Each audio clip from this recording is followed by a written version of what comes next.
आज हमारे साथ डॉक्टर मीनल हैं, co founder of Epione pain management centre. नमस्ते मैडम। नमस्ते मैम, ईपियन सेंटर के बारे में 2 लफ्ज। तो Epione pain management centre India का first multidisciplinary pain management centre है, जहाँ पे हम लोग जो भी क्रॉनिक पेन होते हैं उस कंडीशन के ट्रीटमेंट को होलिस्टिक तरीके से ट्रीट करते हैं। तो अगर कोई पेन है, उसका एक रीज़न रहता है, वो रीज़न को आइडेंटिफाई करना, कितना डैमेज है वो समझना, उसके साथ और क्या परेशानी है पेशेंट को वो समझने के बाद उनके लिए एक स्पेशल प्रोटोकॉल बना के ट्रीटमेंट करते। तो हमारे सेंटर की स्पेशलिटी है रीजनरेटिव थेरेपी। रीजनरेटिव थेरेपी बोले तो पेशेंट का ही ब्लड लेके ग्रोथ फैक्टर्स बना के उसको जहाँ पे डैमेज है हीलिंग के लिए यूज़ करना। तो हमारा जो सेंटर है हमने 8 इयर्स पहले स्टार्ट किया था हैदराबाद में फर्स्ट सेंटर, और अभी हमारे हैदराबाद में मल्टीपल सेंटर्स है and we also have centre in Chennai, Bangalore और भी एक्सपैंड कर रहे। तो हमारे अभी तक 35,000 पेशेंट्स को आपने ट्रीटमेंट किया। ये सिर्फ हमारे हैदराबाद के मेन सेंटर में। सो 35,000 पेशेंट्स ऑफ नी पेन को हमने सर्जरी के बिना पेशेंट के ब्लड द्वारा, दैट इज पीआरपी थेरेपी के द्वारा ट्रीटमेंट किया है। तो इसका मतलब ये है कि 35,000 पेशेंट्स जो है वो सर्जरी को बिना गए हुए आज नी पेन से रिलीफ होकर के अपनी जिंदगी अच्छे से निकाल रहे हैं। Wow, it's really a wonderful thing ma'am. क्योंकि ना जब भी मतलब पेन होता है घुटनों में तो वो अलग सा दर्द है, अभी ऑपरेशन बोले तो और ज्यादा दर्द सहना पड़ता है। सो इससे मुक्ति पाने का तरीका तो आपके पास ही है, समझ रही हूँ मैं। तो हमारे पास कैसे होता है, हमारे पास जो पेशेंट्स आते हैं वो नी पेन से काफी सालों से रहते हैं। उनको पूछो कि आपको ये दर्द कब से है, तो वो कहते 5 साल से है, 10 साल से, कुछ लोग तो 15 साल से भी बोलते। ठीक है, ये इतने 15 साल में आपने क्या ट्रीटमेंट किया? तो वो ये बताते, हम डॉक्टर के पास गए थे, उन्होंने बोला वेट रिड्यूस करो, एक्सरसाइजेस करो, जमीन पे मत बैठो और थोड़े फूड हैबिट में चेंजेस लाने को बोलते। बट वो सब करने के बाद भी मुझे दर्द तो है।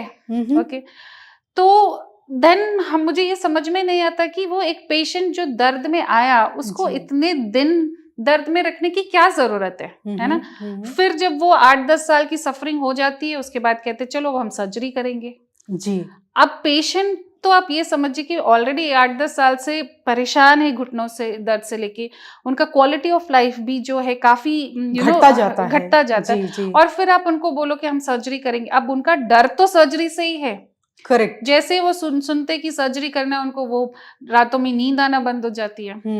तो मेरे पास जो भी मेरे 80 to 85% पेशेंट्स ऐसे हैं जो ये कहते हैं कि मैं सर्जरी को नहीं जाना चाहता, अब आप जो भी करना चाहते हैं कीजिए। तब एज अ डॉक्टर मेरी ये रिस्पॉन्सिबिलिटी बनती है कि जो पेशेंट मेरे पास आया है उसको उसका पेन तो कम करूं मैं जी। तो हम लोगों ने जब ये रीजनरेटिव थेरेपी शुरू किया था तब हमने ये रियलाइज किया कि ये ट्रीटमेंट शुरू करने से पहले इसके बहुत सारे रिसर्च करनी पड़ी।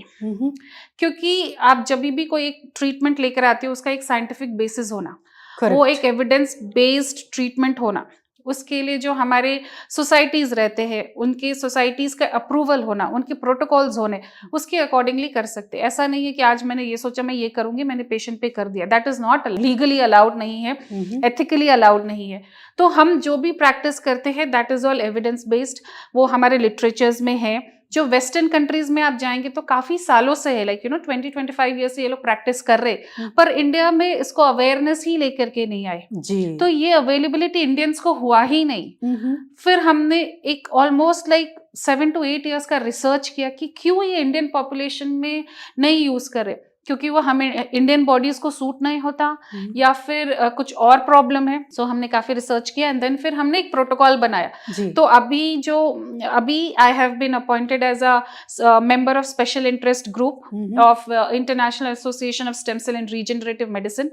तो ये जो ग्रुप है, ये जो सोसाइटी है, ये एक इंटरनेशनल लेवल की सोसाइटी है जहाँ पे हम लोग प्रोटोकॉल्स बनाते हैं रीजनरेटिव मेडिसिन के लिए। अब जैसे मेरा जो ट्रीटमेंट है वो जॉइंट पेन्स के लिए है, वैसे ही काफी और चीजों के लिए यूज होता है, हेयर के लिए यूज होता है, स्किन के लिए यूज होता है, प्लास्टिक सर्जरीज में यूज होते हैं, गायनेक में यूज होता है।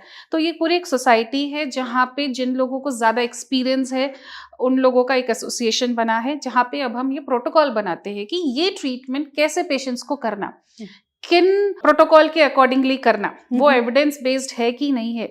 तो ये पूरा एक हम प्रोटोकॉल बना रहे। तो like I said, my experience of 35,000 patients को ट्रीट करके मुझे ये रियलाइज हुआ कि ये ट्रीटमेंट जो है, इसका सक्सेस जो है, it is equal to surgery. जितना एक सर्जरी में पेशेंट को सक्सेस मिलता है, उतना इस ट्रीटमेंट में सक्सेस मिलता है। और इसमें कुछ भी साइड इफेक्ट्स कुछ भी नहीं, कॉम्प्लिकेशंस कुछ भी नहीं, बेड रेस्ट की जरूरत नहीं। हाँ। पेशेंट आए, ट्रीटमेंट कराए, वो जाकर अपना डेली रूटीन एक्टिविटी शुरू कर सकता, because this is the natural way of healing. तो हम जो अभी तक ये भूल गए थे कि हमारे बॉडी में ही नेचुरल हीलिंग की कैपेसिटी होती है। जी। सो हमने वो पूरा रिसर्च किया, वी मेड अ प्रोटोकॉल, और हम वो प्रोटोकॉल से, लाइक आई सेड, हमने तेलंगाना एंड आंध्र प्रदेश, ये दोनों स्टेट के लोगों को अभी तक हम सर्व करते थे, बट अभी लास्ट 2 years पहले हमने चेन्नई में स्टार्ट किया एंड देन बैंगलोर में, and we have treated good number of patients, जहाँ पे हमारे पास ऑलमोस्ट लाइक 50,000 पेशेंट का रिकॉर्ड है, जहाँ पे हम ये क्लेम कर सकते हैं कि हमारा जो सक्सेस है वो मोर देन 85 to 90% का है, जो कि आई कैन से कि पूरे वर्ल्ड में कहीं पे भी नहीं है, बिकॉज इतना नंबर ऑफ केसेस वर्ल्ड में कहीं नहीं होता। So we have huge number. हम इसका भी लिटरेचर भी प्रोड्यूस करने वाले हैं, बिकॉज हमारा 7 to 8 years का फॉलोअप है पेशेंट्स के साथ, बट ऑब्वियसली ये सब करने के लिए थोड़ा टाइम लगता है, तो we are doing it in a systematically way. ये बहुत मतलब सुन के ही मुझे तो एक सुकून सा महसूस हो रहा है मैम, क्योंकि ना मैं भी मेरे इन-लॉज का जो भी पेन था वो मैं देखी हूँ, वो तो ऑलरेडी सफ़र कर रहे थे पेन से। जब उनकी सर्जरी हुई ना तो उसमें भी बहुत दिक्कत झेलना पड़ा उनको, और आफ्टर सर्जरी भी ना ये नीचे नहीं बैठना, ये सब रिस्ट्रिक्शंस तो अभी तक मतलब वो सब फॉलो करते हुए आ रहे हैं। उन सबसे छुटकारा बस मतलब ये एक झटके में जैसा है आपका तो ट्रीटमेंट, और ये साइंटिफिकली भी प्रूवन के साथ आप लेकर आए हैं जी, तो बहुत बढ़िया है। बहुत लोगों को और मतलब अवेयरनेस चाहिए इसका। जी, तो वही है, जैसे आपने अवेयरनेस की बात बोली, सबसे बड़ी प्रॉब्लम यही है कि अवेयरनेस नहीं है। जी, क्योंकि लोगों को जनरली ये पता रहता है नी पेन है, जब वो ग्रेड 4 में गया तो मेरे को सर्जरी कराना, बट सर्जरी के अलावा भी एक ऑप्शन है, इसका अवेयरनेस नहीं है। और इसका अवेयरनेस नहीं होने के लिए काफी सारे रीजंस है। पहला तो ये कि बहुत ही कम ट्रेंड डॉक्टर्स है जो पीआरपी करते, बिकॉज ये सुनने में जितना आसान लगा कि PRP is a simple technique, but करना, like I said, evidence based करना, उसके रिजल्ट्स दिखाने, तो वो एक प्रोटोकॉल के हिसाब से करना। So you need specially trained doctors, है ना। तो एक तो trained doctors to do this treatment बहुत कम है अभी इंडिया में। सेकेंड चीज है कि पीपल डोंट एक्सेप्ट इट। तो पीपल क्यों नहीं एक्सेप्ट करते? क्योंकि उनको ये बताया गया है कि नहीं, ये कंडीशन को सर्जरी ही कराना। करेक्ट। तो इनके दिमाग में रहता कि ठीक है, नहीं, मुझे सर्जरी ही कराना। क्योंकि अभी तक इसके बारे में ज्यादा लोगों ने रिसर्च नहीं किया, तो कुछ भी पॉजिटिव वर्ड्स इनके बारे में जो हमारे दूसरे डॉक्टर्स हैं उनको भी ज्यादा अवेयरनेस नहीं है। तो इस बारे में पेशेंट्स को भी काफी नेगेटिव पॉइंट्स रहते हैं पीआरपी के बारे में। तो वो मैं अवेयरनेस लाने के लिए, जो नेगेटिव चीज़ें हैं उनको क्लियर करने के लिए, जो मेरा एक्सपीरियंस है, जो लिटरेचर बोलता है, वो बताना चाहती हूँ। जी, जैसे सबसे पहली बात तो ये है कि ये स्टेज 1 स्टेज 2 में काम करता है, स्टेज 3 स्टेज 4 में काम नहीं करता। पर ये बिल्कुल ही गलत है। और ये क्यों गलत है? क्योंकि ये जो पीआरपी है वो हर स्टेज में काम करेगा। अभी आप एक बात बताइए, यहाँ पे कट हो गया जी, तो ये हील तो हो जाता। क्यों हील हो जाता? क्योंकि हमारे बॉडी में ग्रोथ फैक्टर्स है। करेक्ट। हमारे अंदर के जो ग्रोथ फैक्टर्स है, उसको जब हम एक कॉन्सेंट्रेटेड फॉर्म में लेंगे तो हमारे बॉडी का कोई भी स्ट्रक्चर जो है वो रीजनरेट होगा। इसी तरीके से तो एवोल्यूशन होता है बॉडी में।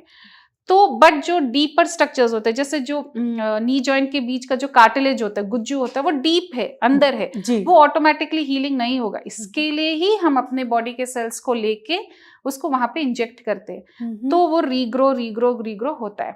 सो ये जो कहते हैं कि स्टेज 1 में काम करता है, स्टेज 2 में काम करता है, स्टेज 3 4 में नहीं काम करता, दिस इज एब्सोल्युटली रॉन्ग।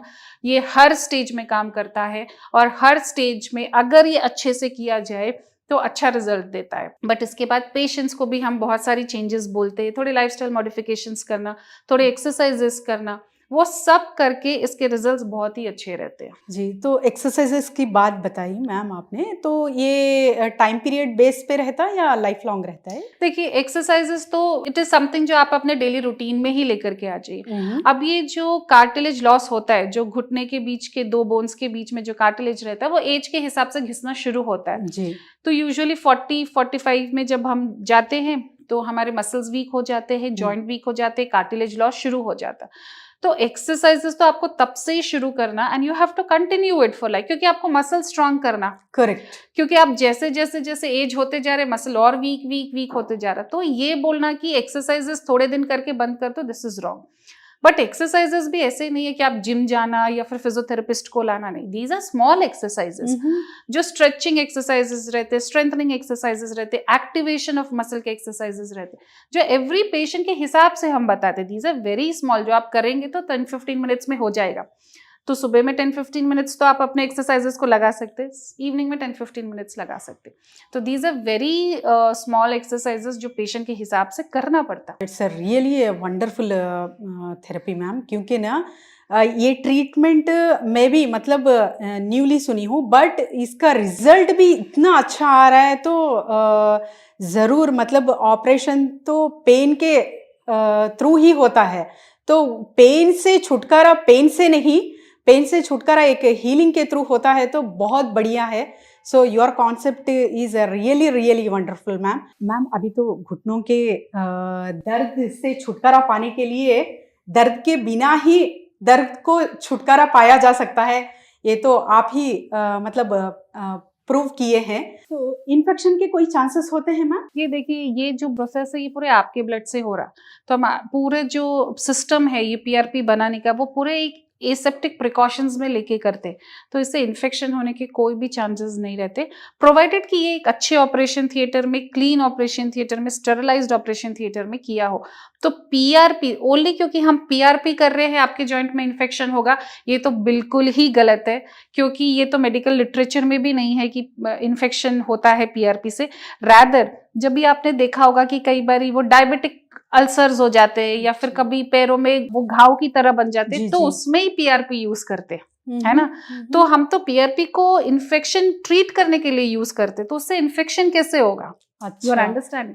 तो क्योंकि क्या है, जस्ट बोलने के लिए कि ये हो जाता, पीआरपी काम नहीं करते, इन्फेक्शन हो जाते, बट जब भी आप कुछ एक स्टेटमेंट आता है तो उसका एक साइंटिफिक बेसिस रहना। तो जो चीज इन्फेक्शन हील करने के लिए यूज हो रहा है वो खुद इन्फेक्शन करेगा, ये तो पूरा ही गलत है। तो मैम ये मतलब एक साधारण व्यक्ति के लिए ही है या डायबिटिक होते हैं, हार्ट पेशेंट होते हैं, तरह तरह की मतलब छोटी मोटी बीमारियों से, थायराइड होता है, इस तरह के मतलब मरीज को भी ये काम करता है, ये भी ये जो मतलब आपका प्रोसेस है वो कर सकते हैं क्या? पीआरपी एक ऐसा ट्रीटमेंट है जो किसी को भी कर सकते हैं। आपको शुगर है, बीपी है, ओपन हार्ट सर्जरी हो गई, आप किडनी प्रॉब्लम से डायलिसिस पे है, या फिर आपको कुछ ब्रेन का प्रॉब्लम है, किसी भी कंडीशन का और पीआरपी का कोई रिलेशन ही नहीं है। It is very very safe. सिर्फ एक ही कंडीशन होता है जिसमें कोई पेशेंट जो एक्टिव कैंसर से, जिसका प्लेटलेट काउंट्स कम हो गए हैं, उन पेशेंट्स में हम पीआरपी नहीं करते। अदरवाइज एनी मेडिकल कंडीशन हमारे पास, अभी ये जो घुटनों का दर्द है वो यूजुअली 60-65 में लेके आते। अब 60-65 में तो सबको ही बीपी होता है, शुगर होता है, स्टेंट होते हैं, तो ये तो पूरा सेफ है। एंड स्पेशली जो एज्ड पीपल है, जो सर्जरी को नहीं जा सकते, उनमें सबसे सेफेस्ट ट्रीटमेंट है। सो ये ट्रीटमेंट कैन बी डन, और इसका कुछ एज लिमिट भी नहीं है। तो हमारे पास काफी सारे स्पोर्ट्स इंजरीज के पेशेंट बच्चे आते हैं जिन्होंने स्पोर्ट्स शुरू किया होता है, तो उनको भी हम, उनके लिगामेंट को, उनको मेनिस्कस को इंजरी होता है तो हम पीआरपी से ट्रीट करते हैं। 85, 90, 99 वाले ईयर के जो लोग व्हील चेयर में आते हैं घुटनों के दर्द से, उनको भी हम पीआरपी से ट्रीट करते हैं। तो पीआरपी का टाइम पीरियड कितना होता है मैम? वो नंबर ऑफ सिटिंग्स की जैसे होता है, कुछ लोगों को 1 सिटिंग में सफिशिएंट हो जाता है, कुछ लोगों को 2, कुछ लोगों को 3। तो डिपेंडिंग अपॉन कि कितने सिटिंग्स लगे हैं उसके हिसाब से हीलिंग होता है। हर दिन जो है वो पीआरपी एक्ट करता है, रीजनरेट करता है, तो आपके सिम्टम्स कम होते हैं। But we have to wait for like 24 to 30 days, ताकि वो पीआरपी एक्ट करते रहे और उसका आपका इफेक्ट आता रहे। और जो ये पीआरपी करते हैं ये एक लॉन्ग लास्टिंग ट्रीटमेंट है, ये 1 ईयर, 1, 2 ईयर, 3 ईयर्स के लिए नहीं है, it's a long lasting treatment. ये 8 साल काम कर सकता है, 10 साल काम कर सकता है, 15 साल काम कर सकता है, लाइफ लॉन्ग काम कर सकता है। तो हमने जब PRP आपको करके दिया, जो कार्टिलेज रीग्रो किया, now patient has to protect it. तो पेशेंट को प्रोटेक्शन के लिए क्या करना है, थोड़े लाइफस्टाइल मॉडिफिकेशंस करना।